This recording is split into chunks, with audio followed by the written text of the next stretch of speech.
Hola, bienvenidos a todos. Mi nombre es Rodrigo Domínguez y en esta oportunidad veremos el cálculo de la muestra asociado a lo que es metodología de la investigación. Para ayudarnos tengo esta información, selección de la muestra. Paso recordando que este ya es el paso número 7, que corresponde a definir la población y seleccionar la muestra apropiada a la investigación. Y eso se desagrega en al menos 4 o 5 tópicos. Entre ellos está delimitar la población, objeto de estudio. Esa población está definida en función del título, recordando que si el título está asociado, por ejemplo, al consumo de drogas ilegales en la población laboral de Chile, ahí ya está definido en ese título la población laboral de Chile.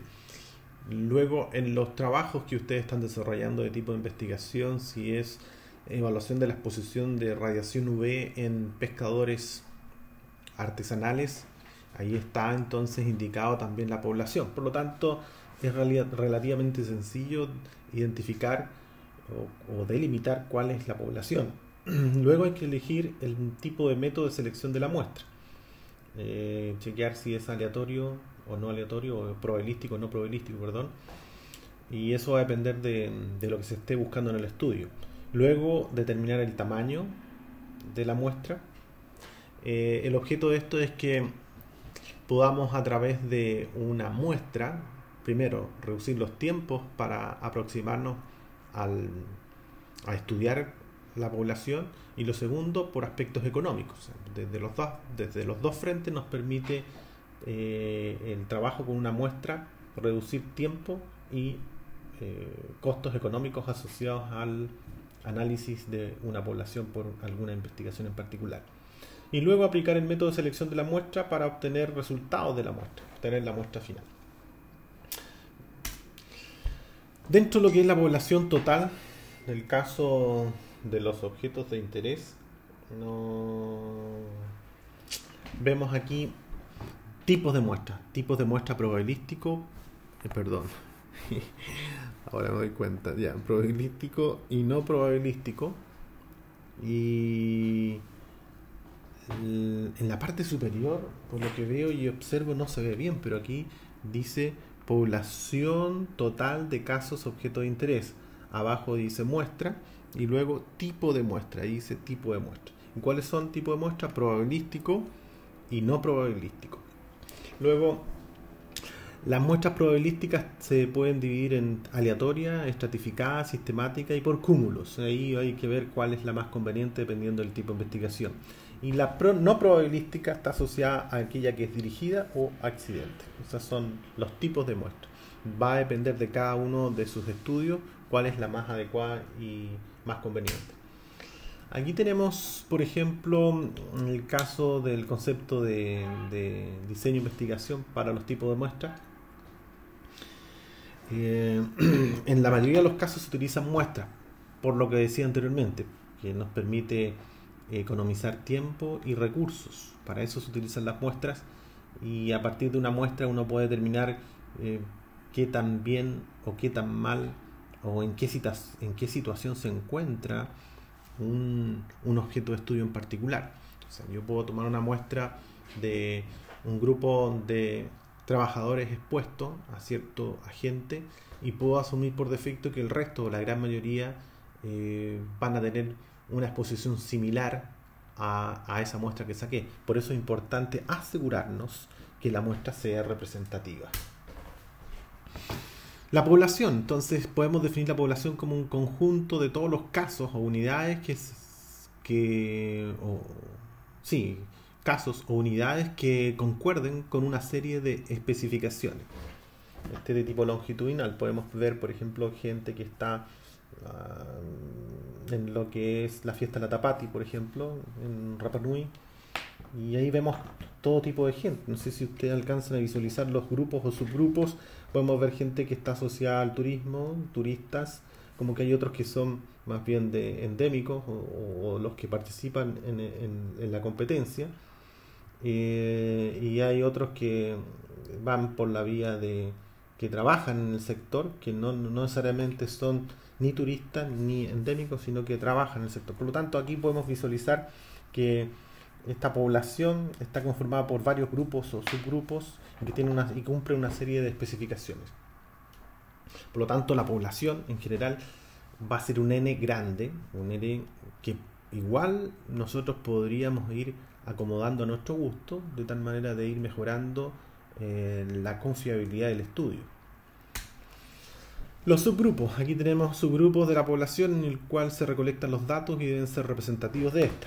A lo mejor un subgrupo va a estar asociado exclusivamente a los que compiten. No nos interesa el resto de la población, sino que, claro, Fiesta Tapati, pero solamente los que compiten en Fiesta Tapati podemos averiguar cuáles son sus motivaciones de poder competir o algún otro objeto de estudio.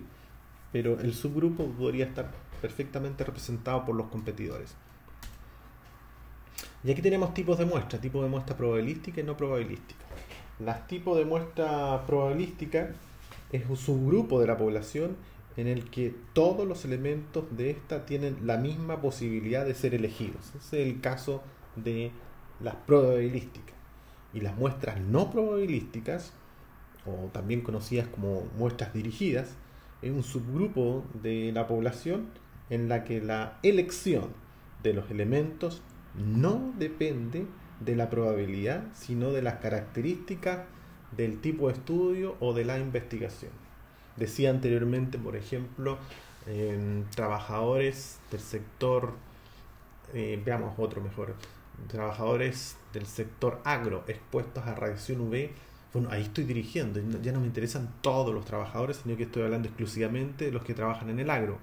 Como que también podría decir, me interesan solamente los pescadores artesanales. Si se dan cuenta, yo de alguna manera estoy manipulando esa variable, por lo tanto es dirigida. Y si es dirigida, por defecto pasa a ser no probabilística. En otras palabras, no todos los trabajadores tienen la misma probabilidad de ser consultados respecto a su exposición UV. Y yo voy dirigiendo quiénes son los que me interesan, de ahí en adelante entonces ya es no probabilística.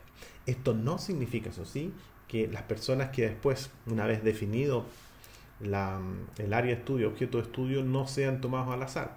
Pero el que sean tomados al azar no da cuenta en forma inmediata o por defecto que se trata de una muestra probabilística.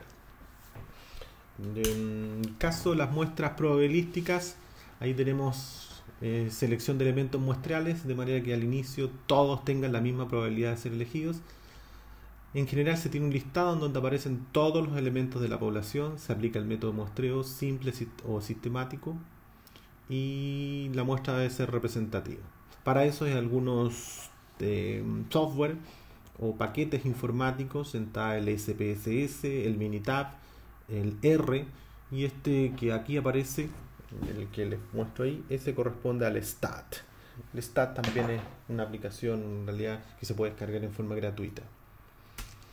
Tipos de muestras probabilísticas, bueno, están las simples, sistemáticas, estratificadas y por conglomerado. Cada una de ellas aparece desagregado en el Sampieri como para que le echen un vistazo, pero en general el aleatorio simple es por sorteo, sistemático responde a un algoritmo y que es cada cierto número de trabajadores, a ese se le va aplicando. Estratificada es por subgrupos, se puede hacer por carrera, género, exposición, entre otros. Y por conglomerado, que puede ser a través de grupos de concentración, colonias, escuelas, entre otros. Listados y otros marcos muestrales. Aquí tenemos, podemos considerar todos los elementos de la población asuman un número irrepetible, de ahí se tomarán los datos, los elegidos, para contactarlos. O sea, a partir de un grupo se toman en forma aleatoria, arbitrariamente, un número, y a partir de ese se empiezan a hacer las pesquisas o las entrevistas o la aplicación del instrumento, la aplicación del cuestionario. Las muestras no probabilísticas. Las muestras no probabilísticas también se pueden hacer a través de procedimientos de selecciones informales.